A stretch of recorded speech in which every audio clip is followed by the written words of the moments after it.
At 90 years old, Julie Andrews reached a moment she had once believed would never come, the moment she felt ready to speak plainly about the life behind the legend. For generations, she had been seen as the embodiment of grace and warmth. Mary Poppins, Maria von Trapp, the woman with a voice so pristine it seemed untouched by the world. Yet behind that radiant image was a truth she had guarded for 7 decades. In 2008, she finally disclosed what had happened to her as a child, an experience that reshaped her understanding of safety, loyalty, and trust. At just 9 years old, a boundary was crossed by the man living in her home, and her mother chose to protect the family's livelihood rather than her daughter. That revelation was painful, but it was only one part of a far deeper story. To understand it, we have to return to the beginning. Julie Andrews was born on October 1, 1935, in Walton-on-Thames, Surrey, into an England already under strain. The Great Depression had left countless families struggling, and the threat of war loomed closer with each passing year. Her parents, Barbara and Edward Wells, were barely managing to survive.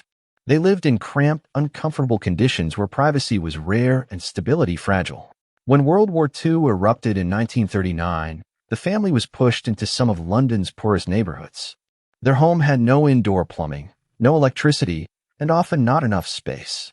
At times, Julie slept on the floor simply because there was nowhere else to go. Then came the Blitz.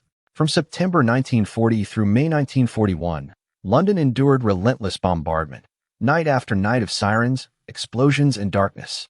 For 57 consecutive nights, the city shook. Julie's family fled repeatedly to makeshift shelters, listening as bombs fell above them. Food was rationed so tightly that sugar, meat, and even clothing became precious commodities. These were not distant historical memories retold later in life. This was the world Julie Andrews grew up in. Amid that turmoil, another truth lay quietly beneath the surface.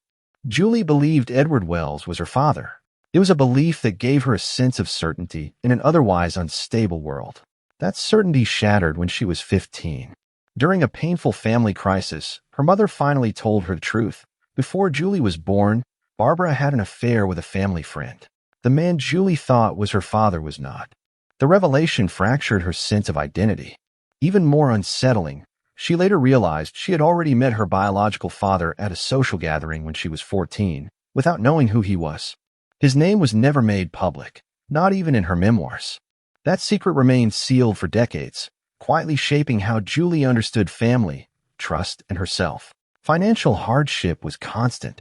Edward Wells earned only about £3 a week as a metalwork teacher, barely enough to keep the family fed and housed. Their living conditions remained harsh. There was no indoor toilet, no electricity. Julie wore clothes sewn from her parents' old garments and often went barefoot, even during winter. When her parents divorced in 1939, life became even more unstable. Julie moved with her mother into a new household that included her stepfather, Tony Andrews, a professional singer. That home was ruled by alcohol. Both adults drank heavily, and neglect became routine. Julie learned early how to withdraw inward, how to make herself small and unnoticed. At one point, she installed a lock on her bedroom door to protect herself from Tony's drunken behavior. Years later, she would speak openly about this period, acknowledging how deeply it wounded her. In that house, childhood faded quickly. The war continued to rage outside. When Julie was just 4 years old, bombs fell on London almost every night. She remembered the rush to shelters, the bitter cold, and the tense silence of crowded rooms. One memory stood out above all others: her mother playing the piano inside the shelter. As sirens wailed and explosions echoed, music rose above the chaos. For Julie, sound became a refuge. She listened intently, copying singers she heard on the radio. By the age of 5, she had developed an extraordinary ear for pitch, nearly flawless. Fear surrounded her, but music gave her a sense of control. That gift was impossible to ignore. By 5, Julie could imitate radio singers with remarkable precision. Her parents began bringing her on stage during vaudeville performances, allowing her to sing for local audiences. Applause became something dependable, something home never was. Still, her life remained divided. After the divorce, she moved between households, never fully anchored anywhere. That instability fed her drive to be flawless on stage. Performance became protection. At just 12 years old, she made her professional solo debut at the London Hippodrome, delivering a demanding operatic aria to a packed theater. The audience saw confidence and poise. They did not see the frightened child waiting behind the curtain. Vaudeville became her world, but it carried a heavy cost. After Barbara married Tony Andrews in 1940, they formed a musical act, confusingly named the Andrews Sisters, despite no connection to the famous American trio. Julie, still only 5, sang backup in smoky music halls, sometimes for hours at a time. Child labor laws were already a concern, but the performances continued. The venues were crowded and loud. Travel was constant. Stress was routine. There was little room for play or rest. By 1943, while touring Scotland in freezing conditions, Tony's drinking escalated further. One night, intoxicated and desperate for warmth, he attempted to climb into Julie's bed, dismissing it as harmless. Terrified, she locked her door. She told no one. That moment stayed with her in silence for decades, until she finally revealed it in her 2008 memoir, Home, a memoir of my early years. It was not an isolated incident. Alcohol fueled Tony's volatility, and the household remained tense. Barbara often said nothing, fearful of losing the income that kept them afloat. This was the reality behind the voice the world would later call perfect. A childhood shaped by poverty, war, instability, and secrets that took a lifetime to speak aloud. Julie learned how to endure without protest. Silence became a skill. Then, at the age of 10, the course of her life began to shift. In 1945, Julie auditioned for BBC Radio. The moment she began to sing, the room changed. Her voice revealed a rare 4-octave range, full, effortless, and astonishingly controlled for a child. She performed polka dots and moonbeams, and those listening understood immediately that this was something unusual. Britain was still exhausted by war, rationing, and loss. In that moment, her voice felt like light breaking through a long darkness. That same year, she appeared at a London charity concert, drawing sold-out crowds. People arrived hungry for beauty, for reassurance, for something gentle to hold on to while rebuilding their lives. By the age of 11, Julie was being promoted as a child prodigy. Her singing became a source of comfort for a country still healing. As demand grew, touring intensified, long journeys, shared dressing rooms, constant fatigue. There was little space to rest. By 12, Julie was earning real money and public praise, while privately remaining trapped in a fractured household. Tony Andrews' drinking worsened. During one hotel stay, he attempted to assault her again. This time, her mother intervened, but quickly minimized what had happened to protect the family act. Performances continued as if nothing had occurred. Tony began forgetting lyrics, stumbling through routines. Julie kept singing. In 1947, she was earning $25 a week as the headliner of the Starlight Roof Revue at the London Hippodrome. With her first real paycheck, she bought herself a proper dress, small proof that her work was giving her something tangible in return. It was a rare moment of personal victory in a life shaped by compromise. At the Hippodrome, success and strain existed side by side. Tony's on-stage mistakes forced constant improvisation. Julie adapted instinctively, adjusting timing and phrasing to keep performances intact. Audiences admired her poise, unaware it had been forged under pressure. Stress became familiar. It strengthened her in ways applause never could. By the time she crossed the Atlantic, she was no longer simply a gifted child.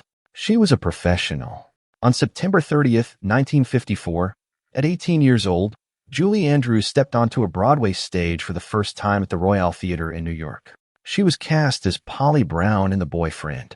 The production ran for 485 performances and earned more than $1 million. Critics called her a revelation.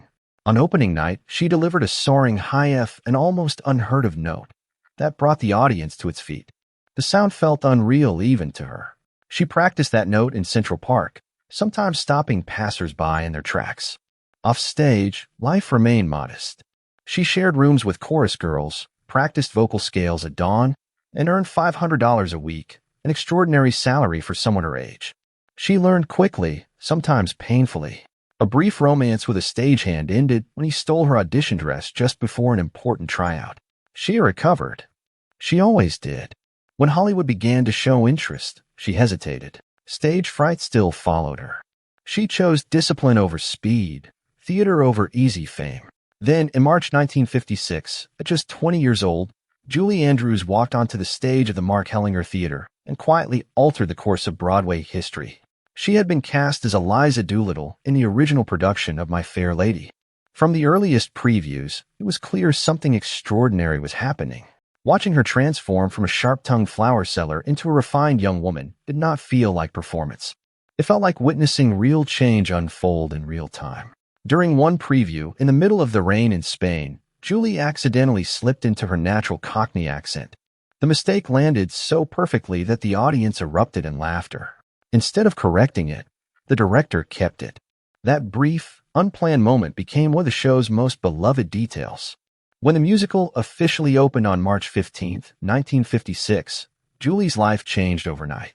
Her mastery of accents, her precise timing, and the emotional depth she brought to Eliza earned her a Tony nomination and transformed her into a star before she fully understood what fame meant. Opposite her was Rex Harrison as Professor Henry Higgins, brilliant, demanding, and notoriously difficult. Rehearsals were grueling. Harrison often insisted on dozens of retakes, sometimes pushing a single scene through 47 attempts because he kept missing lines. Julie was young and still finding her footing, but she remained composed. She listened. She waited. Over time, her professionalism earned his respect, even as he could be privately unkind, mocking her background, calling her the little virgin from England, and questioning her experience. None of that reached the audience. On stage, their chemistry was undeniable. Harrison struggled with nerves and vocal issues, and Julie's steadiness helped anchor the production during its most difficult moments. My Fair Lady ran for 2,717 performances, becoming one of the longest-running musicals of its era. Julie Andrews' name became inseparable from Eliza Doolittle. So when the 1964 film adaptation was announced and she was not cast, the shock was profound. Studio head Jack Warner refused to risk a stage actress with no film experience and chose Audrey Hepburn instead. For Julie, the decision cut deeper than she ever publicly admitted. She had built the role from the ground up. Fans and critics alike openly questioned the choice, and the moment marked another turning point in her remarkable, hard-earned journey. With time, Julie Andrews learned how to carry disappointment lightly in public, even when it cut deeply in private. Years later, she addressed the sting of being passed over for My Fair Lady's film adaptation with humor, delivering a pointed joke at the 1964 Golden Globe Awards that drew laughter, while quietly acknowledging the truth beneath it. It was a skill she had mastered early. Grace under pressure, wit as armor. Even during her Broadway triumphs, Julie drove herself harder than anyone demanded. She stayed long after rehearsals ended, repeating phonetic drills and refining accents until her voice began to shake.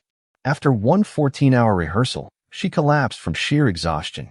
It was an early warning sign of the vocal strain that would shadow her career, but at the time, she ignored it. Julie believed effort could solve anything. Pushing through pain felt normal. That relentless discipline began to pay off financially. Her weekly salary climbed to $2,000, and for the first time, she purchased her own apartment in New York. Fame was accelerating, whether she felt prepared for it or not. By 1960, she returned to Broadway in Camelot, cast as Queen Guinevere opposite Richard Burton. The production became legendary, but behind the curtain, it was often barely controlled chaos. Burton's drinking frequently slowed rehearsals. Recording their duet required more than 20 takes as he struggled to maintain focus. Julie arrived prepared every time. She carried a thermos of tea and quietly shared it with Burton during breaks, helping him steady himself. That small, private gesture became part of backstage lore. Despite the tension, their chemistry endured, and the cast recording went on to become a classic. Camelot brought another challenge when Julie clashed with director Mosshart. He envisioned Guinevere as gentle and almost fragile.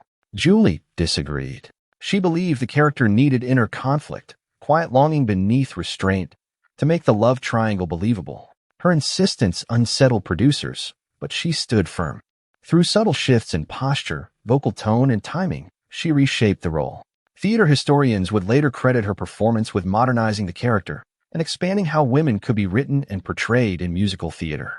In the midst of this success, Julie stepped into a new medium. In 1957, she starred in the live CBS broadcast of Rodgers and Hammerstein's Cinderella, which aired to an estimated 107 million viewers, nearly 60% of the American population. During the broadcast, a glass slipper prop shattered on stage. Julie didn't hesitate. Smiling, she delivered the line, "It's the thought that counts," turning a potential disaster into an unforgettable moment. Critics praised her composure, and the performance earned her an Emmy nomination. It also proved that live television could match Broadway's emotional power. Back in Camelot, Burton's struggles intensified. There were nights when he forgot lyrics or lost focus mid-song. During one performance of If Ever I Would Leave You, he faltered badly. Without hesitation, Julie stepped in, extending the moment, subtly improvising just enough to carry the scene forward. Crew members quietly said she was the reason the show survived. Julie never claimed credit. She simply did what the moment required. After Camelot, she stunned the industry by turning down the lead role in Funny Girl. She feared being typecast and felt the character didn't align with her sense of self. When the film later earned $52 million and turned Barbra Streisand into a superstar, Julie privately regretted the decision. It became one of Broadway's great what-if stories. Her next opportunity came from Walt Disney himself. After seeing her on stage, he cast her as Mary Poppins, despite her having no film experience. Filming began in February 1964 in Burbank, on soundstages painted to resemble Edwardian London. Julie recorded a spoonful of sugar in a single take, but the rooftop scenes terrified her. The wire work triggered a severe fear of heights, and she required therapy to continue filming. Days stretched to 18-hour shoots. Tight corsets caused back pain. Exhaustion became constant. More than once, she considered quitting. She didn't. She also quietly coached Dick Van Dyke on his Cockney accent, even though the studio provided little formal training. The accent later became famous for being wrong, but Julie never criticized him publicly. Her focus stayed on the heart of the film. During the chimney sweep scenes, real soot caused allergic reactions and breathing difficulties. Still, Julie pushed to shape Feed the Birds with emotional depth, drawing from memories of her own childhood hardship. The result became one of the film's most powerful sequences. Mary Poppins earned $12 million and made Julie Andrews a film star overnight. Disney wanted a sequel. She declined. She was exhausted.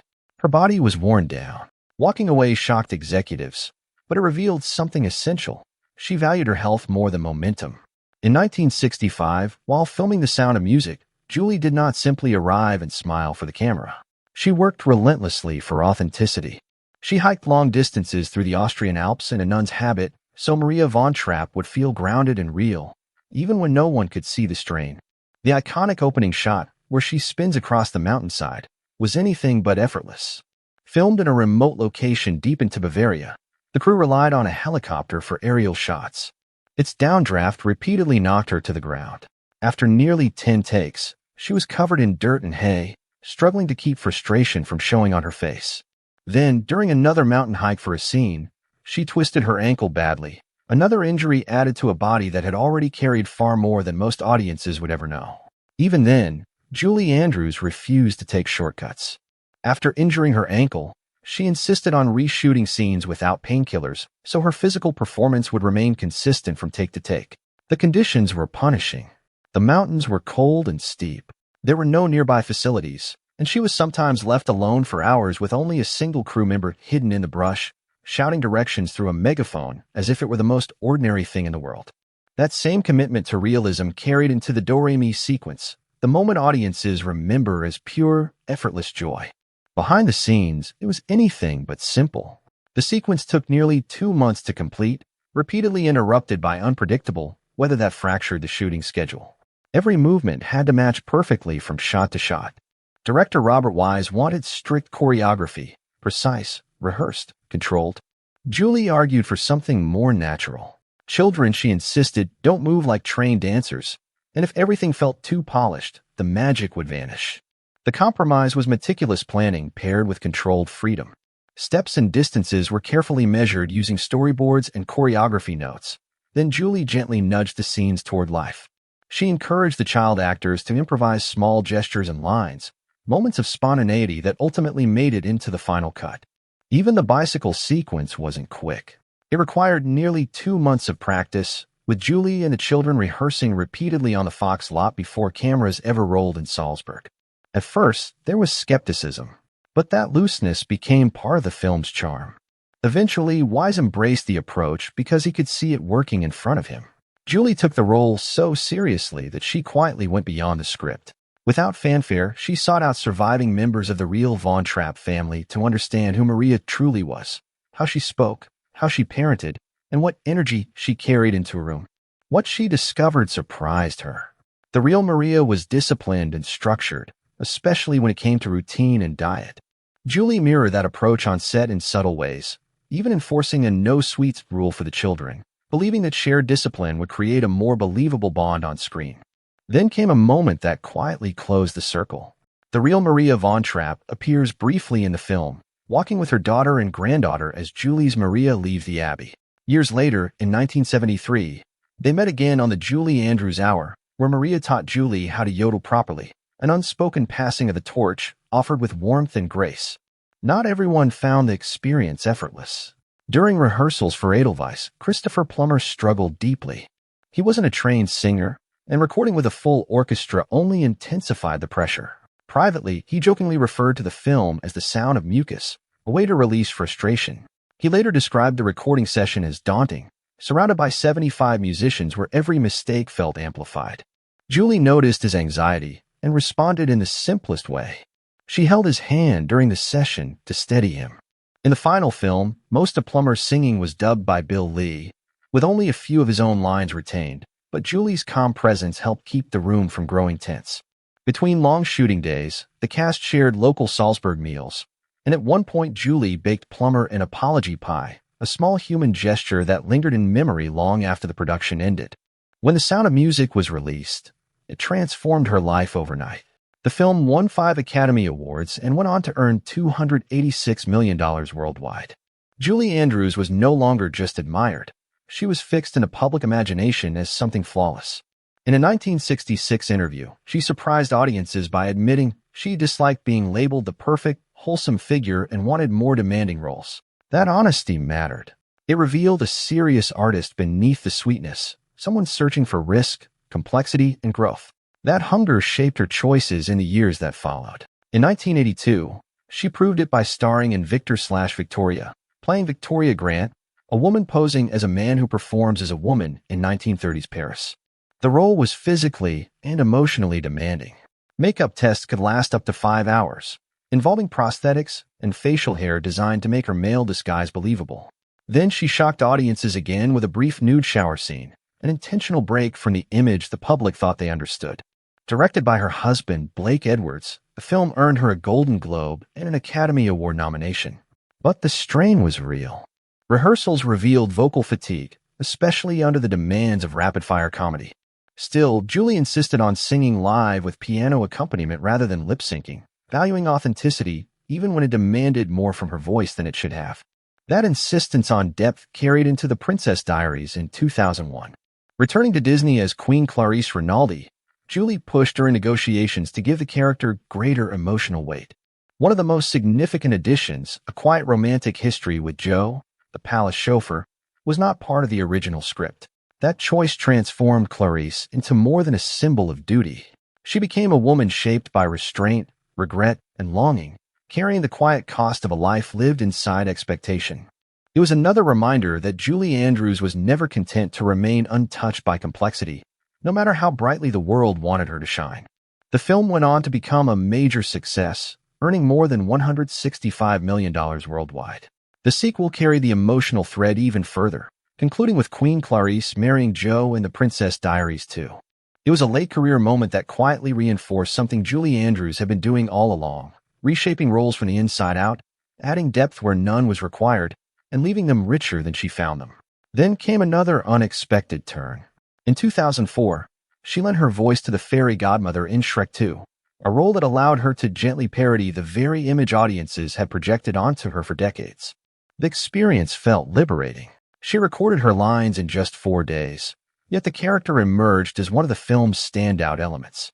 Recording sessions with Eddie Murphy, the voice of Donkey, were filled with laughter and improvisation, an atmosphere that reminded her performance could still be playful, not just precise. Shrek 2 went on to gross more than $920 million worldwide, and for Julie, it opened a new kind of spotlight, one where she was judged purely by her voice, free from the weight of her screen persona. After the death of her husband, director Blake Edwards, in 2010, some of her past work reportedly took on new emotional meaning. Grief has a way of changing how familiar words sound. His loss hit her deeply. She withdrew for months and later spoke candidly about falling into a dark place, admitting she experienced suicidal thoughts during that period. What slowly brought her back was family and work that felt restorative rather than demanding. She began writing books with her daughter, Emma, using storytelling as a form of healing, a way to keep moving forward at a time when her voice could no longer carry the load it once had. Beneath all of this, there was an older wound she had carried quietly for most of her life. In her 2008 memoir, Julie Andrews revealed that her stepfather, Ted Andrews, made inappropriate advances toward her when she was 9 and again when she was 12. She wrote that her mother, Barbara, dismissed the incidents to protect the family's performing act, leaving Julie to process the trauma alone. She spoke of forgiveness, but she did not minimize the impact. The damage lingered, shaping her trust in men for years and leaving marks that success could not erase. Still, she continued to build, often away from the spotlight. In 1992, she became a Goodwill Ambassador for the United Nations Development Fund for Women, serving in the role for 12 years. Her work took her to more than 50 countries, including Vietnam and Cambodia, where she witnessed poverty firsthand and used her influence to advocate for women's education, economic opportunity, and welfare. In 2020, it was revealed that she had donated $10 million from legal settlements to children's charities. Her advocacy has since been linked to support for programs such as microfinance initiatives and literacy workshops for women. Even later in life, her voice found a new and unexpected home. Beginning in 2020, Julie Andrews became the narrator of Bridgerton, voicing the unseen but omnipresent Lady Whistledown. The narration quickly became iconic, sharp, playful, and laced with authority. In 2025, reports stated that she won the Creative Arts Emmy for Outstanding Character Voiceover Performance, her first win after nominations in 2021, 2022, and 2023. Those same reports claim she earns approximately $2 million per season. She records remotely, often from her home in Malibu, and has never met the cast in person, an absence that only deepens the mystique surrounding the character. In a reported comment that year, she remarked that the role allows her to gossip without guilt, as though she had finally found a place to set down all the stories she has witnessed across a lifetime in the spotlight. Calm, amused, and unmistakably her own, it was another reminder that even after everything, Julie Andrews was still finding new ways to speak, on her own terms.